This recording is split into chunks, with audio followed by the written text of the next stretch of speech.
Saya harus bagaimana menghadapi suami saya dari ibadah sholat rajin, ngajinya juga rajin. Dulu mungkin dia kerja nggak pasti penghasilannya, dengan berbagai alasan nggak pernah ngasih duit ke saya kalau saya nggak minta. Dan sekarang sudah kerja penghasilan harian cukup lumayan, tapi masih juga nggak pernah ngasih duit ke saya. Semua kebutuhan tanggung jawab beban rumah tangga saya yang nanggung dan membiayai, dan penghasilan suami saya mau disimpan nggo cekelan, untuk cekelan katanya. Dan begitu masih maksa saya harus bisa nabung dari gaji hasil kerja saya, padahal semua kebutuhan saya yang nanggung 25 tahun Pak Ustadz. Suami saya seperti ini dari pertama nikah sampai sekarang. Gimana cara saya mengingatkan suami saya? Karena kalau ngomongin masalah duit, dia langsung gampang marah. Dan bojomu ngerti agama apa ora? Kalau suami seperti yang kamu ceritakan itu, ya itu zalim. Ya. Apabila kamu meminta nembung sama suami tentang minta untuk nafkah, tidak salah. Hanya didalui malah nesu umpamanya lah, itu maka itu dia tidak ngerti kewajibannya sebagai seorang suami. Nah, maka Nabi mengatakan lah, ya, jangan diabaikan perkataan Nabi singkat, sebenarnya nyata itu betul. Wa may yuridillahu bi khairan yufaqihu fiddin. Kalau Allah mengendaki orang itu jadi baik, difahamkan tentang agama. Ya, walaupun kamu sekolah sampai titelmu berderet berapalah, kalau tidak paham tentang agama, tidak mungkin jadi baik. Dengan kata lain, Allah mengutus Nabi itu tidak sia-sia. Ya, karena sebelum diutus Nabi Muhammad menyebarkan wahyu ini, wa in kanu min qablu lafi dhalalim mubin, betul-betul manusia dalam kesesatan yang nyata. Nah, jadi kalau seperti yang kamu tanyakan itu betul, suamimu itu tidak paham tentang agama.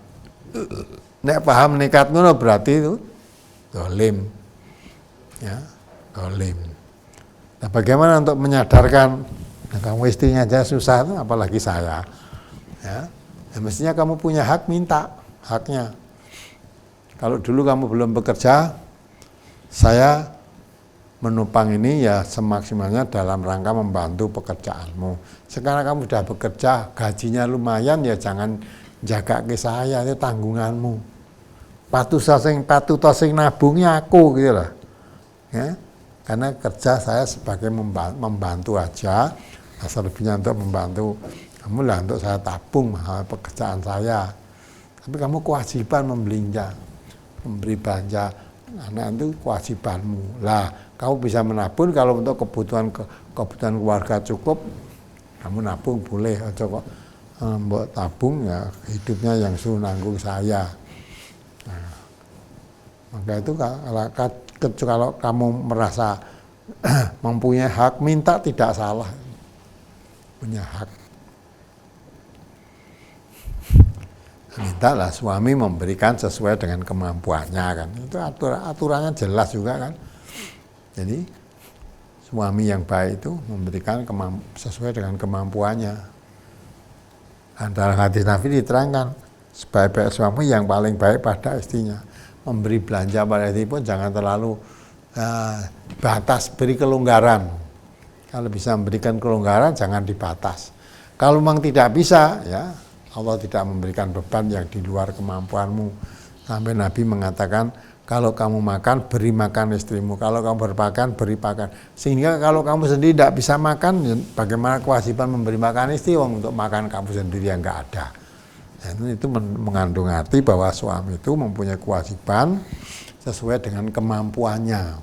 Maka kalau mampunya memberikan gaji lebih, ya jangan diberikan kurang.